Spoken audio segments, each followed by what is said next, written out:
नमस्कार। स्वागत है सिविल अड्डा पर। और हम एमपीपीएससी में जो अभी वर्तमान में खलबली मची है, वो खलबली के बारे में चर्चा करते हैं। क्या खलबली मची है?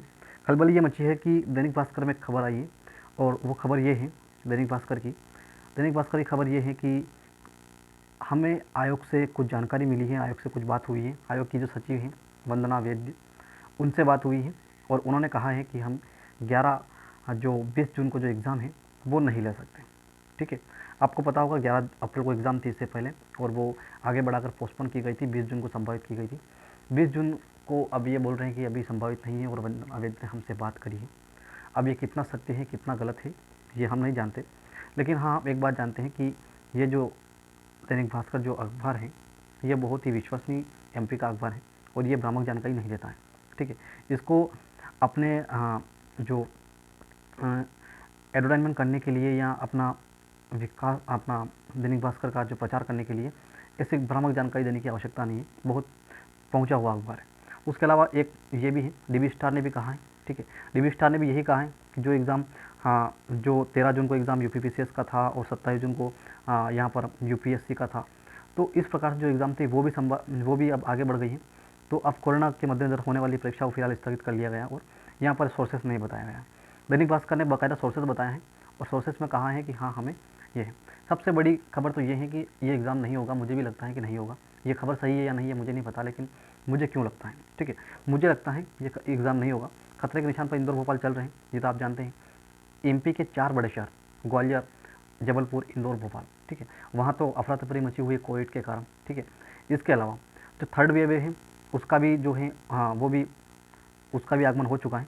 तब उसका आगमन हो चुका है तो फिर ये भी संशय वाली बात है कि हाँ थर्ड वेव आ चुकी है, तो फिर दिक्कत ज़्यादा है। ठीक है, उसके अलावा एक और सबसे बड़ा रीज़न क्या हो सकता है एमपीपीएससी का नहीं होने का? Black fungus. जो ब्लैक फंगस की जो बीमारी आई है, वो ब्लैक फंगस मुझे लगता है कि शायद ही एग्ज़ाम होने दे। ब्लैक फंगस मुझे नहीं लगता कि एग्ज़ाम होने दे, क्योंकि कोविड से भी भयावह बीमारी है। ठीक है, मैं ये नहीं बोलता कि कोविड एक कमज़ोर बीमारी है, लेकिन कोविड से भयावह है, और ये खासकर उन लोगों को टारगेट करती है जो कोविड से ये प्रभावित थे। तो जो कोविड से प्रभावित लोग थे, जिनकी इम्यूनिटी क्षमता कम है, वो उन लोगों को टारगेट करेगी ब्लैक फंगस, और हम नहीं चाहते कि किसी को हो। ठीक है, तो और आयोग भी नहीं चाहेगा। अगर हम नहीं चाहें तो आयोग भी नहीं चाहेगा, सरकार भी नहीं चाहेगी। ठीक है, और मुझे नहीं लगता एग्ज़ाम होगा, लेकिन फिर भी हमें ऑफिशियल जहाँ तक खबर नहीं आए, क्योंकि आयोग की वेबसाइट अपडेट है। आयोग अगर वेबसाइट के माध्यम से अगर खबर नहीं देना चाहता था, तो वेबसाइट के माध्यम से उसने कल परसों की खबर है, जो वायरल खबर जो थी उसके ऊपर आयोग ने संज्ञान लिया, और आयोग ने बताया कि हाँ एग्ज़ाम नहीं होना। जो जिसने भी भ्रामक जानकारी फैलाई है उसके ऊपर कार्रवाई की जाएगी। तो हम यही बोलते हैं कि हाँ आयोग की जो एग्ज़ाम है, वो हम आयोग जो है एग्ज़ाम अगर नहीं लेगा तो भी हमें सूचित करेगा, अगर लेगा तो भी सूचित करेगा। ठीक है, तो ये अभी 1 जून तक हमें देखना चाहिए। 2-3 दिन की बात है, 2 दिन में हमें पता चल जाएगा कि कैसे क्या है। लेकिन बहुत सारे महानुभावों से मेरी बात हुई है, और वो सभी यही बोलते हैं कि हाँ एग्ज़ाम नहीं होगा। मुझे भी लगता है एग्ज़ाम नहीं होगा। सबसे बड़ा कारण कोविड है। ठीक है, सेकंड कारण है जो है वो ब्लैक फंगस है। ठीक है, और थर्ड कारण जो है वो बता सकते हैं हम कि हाँ वो थर्ड जो कारण है वो हाँ अपना थर्ड वेव है। थर्ड वेव है, तीसरी लहर भी आने वाली है, तो यहाँ प्रवेश भी कर चुकी है।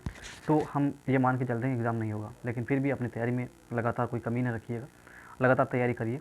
फिर भी अगर एग्ज़ाम नहीं होता है या अगर आप संशय में रहते हो, तो आप कम से कम कुछ कॉमन टॉपिक उठा लीजिए, और कॉमन टॉपिक जो मेंस के हिसाब से, प्रीलिम्स के हिसाब से जो है, तो आप वो पढ़ लीजिए। ठीक है, कॉमन टॉपिक क्या है? एमपीपीएससी प्रीलिम्स का जो सिविल अड्डा पर हम कर रहे हैं, वो कॉमन टॉपिक हम लगातार पढ़ रहे हैं। तो हम वही चाहते हैं कि आप जो है वही पढ़ते रहिए। तो आपसे यही थी आज की बात। सिविल अड्डा को सब्सक्राइब करिए, लाइक करिए, शेयर करिए।